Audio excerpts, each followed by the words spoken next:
So అసాధ్యమైన విషయం. కాబట్టి దాన్ని కొంత కర్తవ్యంగా తీసుకొని ఒక 20 రూపాయలు మనది కాదనుకుంటే ఒక రెడ్ టవల్ తీసుకొని కర్రకు కట్టేసి అక్కడ డేంజర్ అనే రకంగా సూచన ఇవ్వండి. లేదనుకుంటే కనుక అటువంటి దాంట్లో పడిపోయి చాలా మంది ఇబ్బందులు పడే అవకాశం ఉంది. గతంలో ఒకసారి మనం చూసాం, హైదరాబాద్లో 2020లో ఎటువంటి భారీ వర్షాలు కురిసాయో చూసాం.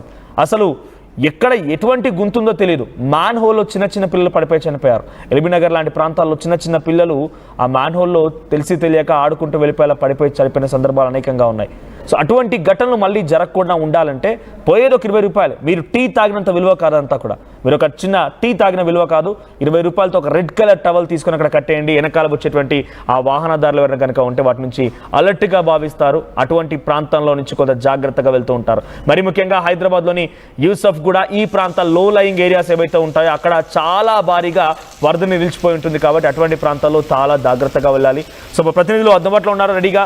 శిల్ప అండ్ దేవిక వివిధ ప్రాంతాల నుంచి మరిన్ని అప్డేట్స్ అందిస్తారు. ముందుగా శిల్ప దగ్గరికి వెళ్దాం. శిల్ప, సో హైదరాబాద్ కమ్యూనికేట్ చేద్దాం. ఈ లైవ్ లో మీరు ఏ ఏరియాలో ఉన్నారో అక్కడ వర్షపాతం ఎలా ఉంది, కండిషన్ ఏంటి కామెంట్ చేయండి. అట్ ది సేమ్ టైం అక్కడ ఆల్రెడీ మా శిల్ప చెప్తున్న ప్రకారంగా మాన్సూన్ టీమ్స్, SDRF, NDRF బృందాలు సిద్ధంగా ఉన్నాయి. హైడ్రా అనేటువంటి ఒక ప్రత్యేకమైన విభాగాన్ని కూడా ఎటువంటి సినారియోని ఎదుర్కోవడం కోసం ఈ రాష్ట్ర ప్రభుత్వం కొత్తగా ఏర్పాటు చేసింది. వారంతా కూడా సిద్ధంగా ఉన్నారు. సో ఒకసారి మీరు కమ్యూనికేట్ చేయండి. మీరున్న ప్రాంతాల్లో సమస్యాత్మకమైన సిచ్యువేషన్స్ ఉన్నాయా, సమస్యలు ఉన్నాయా? అంటే అక్కడ స్టాగ్నెంట్ వాటర్ ఎక్కువగా ఉంటాయని కానివ్వండి, మ్యాన్హోల్స్ ఓపెన్లో ఉన్నాయని కానివ్వండి, అటువంటి సిచ్యువేషన్ ఎదుర్కొనేటువంటి సందర్భంలో అధికారులు అలర్ట్ చేసేటువంటి బాధ్యత మేము కూడా తీసుకుంటాం. మేము కూడా, మా ప్రతినిధులు కూడా అక్కడ అందుబాటులో ఉంటారు. సో డెఫినెట్గా మీ సమస్యను ఒకసారి కామెంట్ చేసే ప్రయత్నం చేయండి. మీరున్న ఏరియాలో అక్కడ సిచ్యువేషన్ ఎలా ఉంది, వెదర్ కండిషన్ ఎలా ఉంది, రెయిన్ అప్డేట్స్ గురించి మీరు కూడా కామెంట్ చేసే ప్రయత్నం చేయండి. శిల్ప, మీరు చెప్తున్నట్టుగా SDRF, NDRF సిబ్బంది ఎలా అలర్ట్గా ఉన్నారు, GHMC అధికారులు ఎటువంటి విధంగా అలర్ట్గా ఉన్నారు? ఎందుకంటే గతంలో చూసాం, చిన్న వర్షాలకే పెద్ద ఎత్తున హైదరాబాద్ రోడ్లన్నీ కూడా నీళ్ళలో తేలాడుతూ ఉంటాయి, పెద్ద ఎత్తున అక్కడ వాటర్ నిలిచిపోతూ ఉంటాయి. వాటిని ఎదుర్కోవడం కోసం ఎటువంటి ఏర్పాట్లు చేస్తున్నారు? వైపు ట్రాఫిక్ దిగ్బంధంలో చిక్కుపోతుంది. ఇంకోవైపు ఇప్పటికే వాతావరణ శాఖ భారీగా వర్షాలు నమోదయ్యే అవకాశాలు ఉన్నాయి. నైరుతి ఋతుపవనాలు ఇప్పటికే తెలుగు రాష్ట్రం తాకడంతో అవి విస్తరించే సమయంలో అధికంగా వర్షాలు నమోదయ్యే అవకాశాలు ఉన్నట్లు కూడా వాతావరణ శాఖ ప్రకటన రిలీజ్ చేసింది. ఇప్పటికే నగర వ్యాప్తంగా మొత్తం మేఘావృతమే పూర్తి స్థాయిలో ఉష్ణోగ్రతలు అనేవి సాధారణ స్థాయి కంటే చాలా తక్కువగా నమోదవుతున్నాయి. మొత్తం మీద వచ్చే 5 రోజుల పాటు ఈ విధంగానే ఉన్నాయి. దీంతో ఇప్పటికే ప్రభుత్వం ఇప్పటికే అందరినీ కూడా అప్రమత్తం చేసింది. GHMC అధికారులు కూడా అప్రమత్తమై ఇటు DRF కావచ్చు, SDRF ప్రతి వాటర్ స్టాగ్నెట్ పాయింట్స్ ఎక్కడెక్కడ ఉంటాయో ప్రతి చోట ఏదైతే మాన్సూన్ టీమ్స్ ఉంటాయో 24/7 అవైలబుల్గా ఉండాలి. ఇప్పటికీ ఒక టోల్ ఫ్రీ నెంబర్ని విడుదల చేశారు. ఏదైనా సమస్య వచ్చినా, విద్యుత్కు అంతరాయం వచ్చినా, లేకుంటే ఎక్కడైనా చెట్లు నేల కొరిగినా వెంటనే వాళ్ళకు అధికారులకు చెప్పాలంటూ కూడా ఇప్పటికే వాళ్ళు సూచనలు జారీ చేస్తున్నారు. ఇప్పటికే లోతట్టు ప్రాంత ప్రజలు ఉంటారు, వాళ్ళు జాగ్రత్తగా ఉండాలి, అవసరమైతే సురక్షిత ప్రాంతాలకు తరలి వెళ్ళాలంటూ కూడా సూచనలు జారీ చేస్తున్నారు. గతంలో లోతట్టు ప్రాంతాల్లో దాదాపు మోకా లోతు నీళ్ళు వస్తే వాళ్ళు బయటికి వెళ్ళడానికి మొత్తం కూడా ఎక్కడికక్కడ జనజీవనం స్తంభించిపోతుంది. సో ఇప్పుడు ఇంకోవైపు వరదలు కూడా భారీగా వచ్చే అవకాశం ఉండడంతో వాళ్ళు చాలా జాగ్రత్తగా ఉండాలి. అవసరమైతే అక్కడ వెకేట్ చేసి సురక్షిత ప్రాంతాలకు వెళ్ళాలంటే ఇప్పటికే అధికారులు ముందస్తుగానే వాళ్ళకి చర్యలు చేస్తున్న పరిస్థితి కనిపిస్తుంది. సో రానున్న వర్షాకాలంలో చిన్న వర్షం వస్తున్న అతలాకుతలం అయితే అలాంటిది భారీ వర్షాలు ఉండడంతో చాలా జాగ్రత్తగా ఉండాలంటూ కూడా ఇప్పటికే మాన్సూన్ టీమ్స్ 24/7 అవైలబుల్గా ఉండాలి. ప్రతి చోట ఎక్కడైతే నగర వ్యాప్తంగా దాదాపు 50కి పైగా వాటర్ స్టాగ్నెట్ పాయింట్స్ ఉన్నాయి, ప్రతి చోట మాన్సూన్ టీమ్స్ కావచ్చు, హైడ్రా అధికారులు అందుబాటులోకి ఉండాలి. ఇప్పటికే ఎక్కడెక్కడ శిథిలావస్థ చెందినటువంటి భవనాలు ఉంటాయో వాటిని గుర్తించి అక్కడ వెకేట్ చేసి వాటిని ఖాళీ చేయాలంటూ కూడా ఇప్పటికే ఆదేశాలు జారీ చేసిన పరిస్థితులు కనిపిస్తున్నాయి. మొత్తం మీద GHMCలో చూసుకున్నట్లయితే రానున్న 2 గంటల లోపు భారీ వర్షాలు నమోదయ్యే అవకాశాలు ఉన్నట్లు కూడా చెప్తుంది. వర్షంతో పాటు ఈదురుగాలు హైదరాబాద్ సిచ్యువేషన్ లా ఉంటే జిల్లాల పరిస్థితి ఏంటి? తెలంగాణ కానివ్వండి, ఆంధ్రప్రదేశ్ ఎటువంటి వర్షాలు కురిసే అవకాశం ఉంది? అక్కడ ఎటువంటి అలర్ట్ జారీ చేస్తున్నారు అధికారులు? రైట్, ఒకవైపు నైరుతి ఋతుపవనాలు తెలుగు రాష్ట్రాల వ్యాప్తంగా విస్తరించడంతో ఇటు 2 తెలుగు రాష్ట్రాల్లోనూ విస్తారంగా వర్షాలు పడే అవకాశాలు ఉన్నట్లు కూడా చెప్తుంది. ఈ ఒకవైపు నైరుతి ఋతుపవనాలు చురువుగా కదులుతుండడం, ఇంకోవైపు అల్పపీడనం, దీని ఎఫెక్ట్ అనేది తెలుగు రాష్ట్రాలపైన స్పష్టంగా కనిపిస్తుంది. గతంలో ఏర్పడినటువంటి శక్తి తుఫాన్ ప్రభావం అనేది మన తెలుగు రాష్ట్రాలపైన లేదు, కానీ ఇప్పుడు ఏర్పడినటువంటి అల్పపీడనం అది వాయుగుండంగా మారి అనంతరం తీవ్ర వాయుగుండం తర్వాత తుఫాను కూడా మారే అవకాశాలు ఉన్నట్లు వాతావరణ శాఖ అధికారులు అంచనా వేస్తున్నారు. దీని ఎఫెక్ట్ ఖచ్చితంగా తెలుగు రాష్ట్రాలపైన ఎక్కువగా ఉంటుంది. అటు జిల్లా యంత్రాంగాన్ని కావచ్చు, ఇటు నగర యంత్రాంగాన్ని కావచ్చు. ఇప్పటికే ఇప్పటికే జాగ్రత్తగా ఉండాలి, అప్రమత్తం చేస్తున్న పరిస్థితి కనిపిస్తుంది. ఈ అలర్ట్స్ తోని ఇప్పటికే తెలంగాణ ప్రభుత్వం కూడా అప్రమత్తమైంది.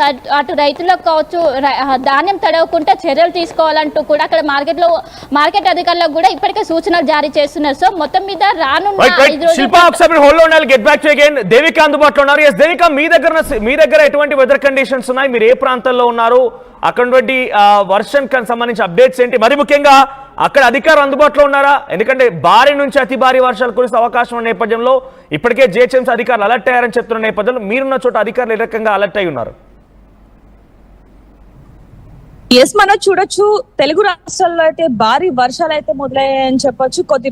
కొన్ని రోజులుగా చూసుకుంటే వాతావరణంలో మార్పులు, అలాగే కొన్ని ప్రాంతాలలో భారీ వర్షాలు కూడా ఏర్పడ్డాయని చెప్పొచ్చు. అయితే ప్రస్తుతానికి ఈ రోజు నుంచి కూడా పొద్దు నుంచి కూడా చూసుకుంటే ప్రశాంతమైన వాతావరణం ఉన్నప్పటికీ ఒక పావు గంట మాత్రం ఒక్కసారిగా వర్షం మాత్రం ఏ విధంగా వచ్చిందనేది కూడా చూడొచ్చు. ప్రస్తుతానికి అయితే మనం ఇక్కడ రాయదుర్గం దగ్గర అయితే ఉన్నాం. ఈ వర్షానికి దాదాపుగా 3 రోజుల నుంచి కూడా ఇదే వాతావరణం ఉండటంతో అధికంగా ట్రాఫిక్ జామ్ అవుతున్న విజువల్స్ అయితే మనం చూడొచ్చు. ప్రస్తుతానికి మనం ఐక్య బ్రిడ్జ్ దగ్గర అయితే ఉన్నాం. ఇక్కడ చూడొచ్చు, మొత్తం కూడా చూసుకుంటే ఈ మెట్రో దగ్గర చూసుకుంటే మొత్తం కూడా ట్రాఫిక్ జామ్ అయిపోయిన పరిస్థితి కనిపిస్తుంది. వర్షం వచ్చిన సమయంలో ఇక్కడికి రావాలంటేనే వాహనదారులు ఇబ్బంది పడుతున్న పరిస్థితి కనిపిస్తుందని చెప్పొచ్చు. ఒక పక్క నుంచి ట్రాఫిక్ అధికారులు దాన్ని క్లియర్ చేస్తున్న నేపథ్యంలో అయినా కూడా ఎక్కువగానే ట్రాఫిక్ జామ్ అనేది కనిపిస్తుందని చెప్పొచ్చు. చూడొచ్చు, ఇక్కడ కొద్దిసేపటి క్రితం వచ్చిన వర్షానికి రోడ్డు మీద నీళ్లు కూడా చూడొచ్చు ఏ విధంగా నిలిచిపోయా అనేది కూడా కనిపిస్తుంది మనకు. అక్కడ నుంచి యూటర్న్ తీసుకోవడానికి కూడా కొంచెం ఇబ్బందికరంగా మారినట్టుగా అయితే తెలుస్తుంది.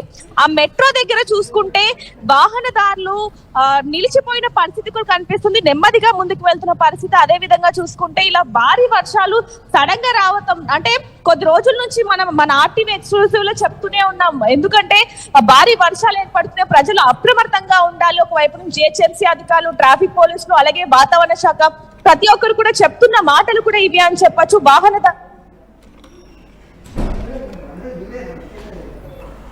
రైట్. సో హైదరాబాద్ లో పెద్ద ఎత్తున భారీ వర్షాల నుంచి అతి భారీ వర్షాలు కురిసే అవకాశం ఉంది. కొన్ని కామెంట్స్ చూద్దాం మనం. సో ప్రెసెంట్ మీరున్న ఏరియాలో ఎటువంటి సినారియో నెలకొని ఒకసారి కామెంట్ చేసే ప్రయత్నం చేయండి.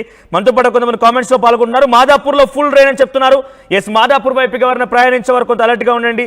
ఆ తర్వాత హైటెక్ సిటీలో కూడా భారీ వర్షం అని చెప్పి ఇంకొకరు కామెంట్ చేశారు. తర్వాత రామ్మోహన్ బోట్లు కొనుక్కోవాలా మరి? సో ఇప్పుడున్న సిచ్యువేషన్లో ఇంకా బోట్లు కొనుక్కోవాల్సిన పరిస్థితి రాలేదు. ఎందుకంటే అధికారులు ఈసారి డెఫినెట్గా అటువంటి సిచ్యువేషన్ రాకూడదు. ఎస్, మీరు ఎవరైతే కామెంట్ చేశారో రామ్మోహన్ అటువంటి సినారియో రాకూడదు అనుకుంటే, హైదరాబాద్లో గతంలో మాదిరిగా మళ్ళీ బోట్లతో ప్రయాణం చేసే పరిస్థితి రాకూడదు అనుకుంటే కనుక నేను చెప్పే పని చేయండి. ఒకటి, మీరు వెంటనే మ్యాన్ హోల్స్ ఉన్న చోట ఏదైనా ఇబ్బందికర పరిస్థితులు ఉంటే మీ సమస్యని మీరు కామెంట్ చేయండి. లేదు అనుకుంటే అధికారుల దృష్టి తీసుకెళ్లే ప్రయత్నం చేయండి. అడుగడుగున హైదరాబాద్ లాంటి ప్రాంతాల్లో కూడా మా ప్రతినిధులు విస్తరించి ఉన్నారు. తెలుగు రాష్ట్రాల the biggest digital media network గా ఆర్టీవీ ముందుకు వెళ్తోంది. మీరు ఎక్కడికి వెళ్ళినా కూడా ఆర్టీవీ ప్రతినిధులు అందుబాటులో ఉంటారు. లేదు అనుకుంటే కనుక మీరు ఒకసారి కామెంట్ చేయండి. మీరున్న చోట సమస్యాత్మకమైన ప్రాంతం ఏదైనా కనుక ఉంది అనుకుంటే డెఫినెట్ గా మీ తరఫున అడ్రస్ చేస్తాం. అక్కడికి మా ప్రతినిధులు అందుబాటులో ఉంటారు. అంటే అధికారుల దృష్టి కూడా ఈ సమస్యను తీసుకెళ్లే ప్రయత్నం చేస్తాం. సో కాబట్టి బోట్లు వేసుకొని తిరిగేటువంటి పరిస్థితి రాకూడదు అనుకుంటే ఇటువంటి బాధ్యత మీరందరూ తీసుకోవాలి. ఏమైతుందిలే, నేను పోయే రోడ్లో ఓ కాసేపు 5 నిమిషాలు కాదనుకుంటే దీన్ని దాటేస్తాను, అక్కడ వాటర్ ఉంటే నాకేం పోయిందిలే, నాకేం పర్వాలేదు, నేనే దాటుకొని వెళ్తున్నాను కదా అనుకుంటే కనుక నువ్వు సేఫ్గా వెళ్ళొచ్చు. కానీ నీ తర్వాత వచ్చే వాళ్ళు కూడా చాలా సేఫ్గా, నీకున్నటువంటి ఫ్యామిలీ తనకు ఉంటుంది కాబట్టి తను కూడా సేఫ్గా ఇంటికి వెళ్ళాలంటే ఒక్క నిమిషం మీరు చేయాల్సిందేం లేదు. ఒక్క నిమిషంలో అధికారికి కాల్ చేయండి. లేదంటే అక్కడ సంబంధిత ఏదైనా పోలీస్ స్టేషన్ కానివ్వండి, ఇక్కడ ఏమన్నా ట్రాఫిక్ సిబ్బంది లాంటి వాళ్ళు ఎవరో ఒక దృష్టికి తీసుకెళ్తే డెఫినెట్గా ఆ సమస్యను అడ్రస్ చేయొచ్చు. ఆ తర్వాత ఆ సమస్యను మనం ఓవర్కమ్ అయ్యేందుకు కూడా ప్రయత్నం చేయొచ్చు. ఎస్, మా ప్రతినిధులు సిద్ధంగా ఉన్నారు. మరోవైపు కామెంట్స్ వస్తున్నాయి. ఉప్పల్లో లేదు ప్రస్తుతం అని చెప్పి లక్కీ కామెంట్ చేశారు. Yes, thank you for the information. It Siddharth రాజమండ్రిలో వాన లేదంటున్నారు. ఎస్, నేను హైదరాబాద్ గురించి అడుగుతున్నాను. ఒకసారి హైదరాబాద్లో సిచ్యువేషన్ గురించి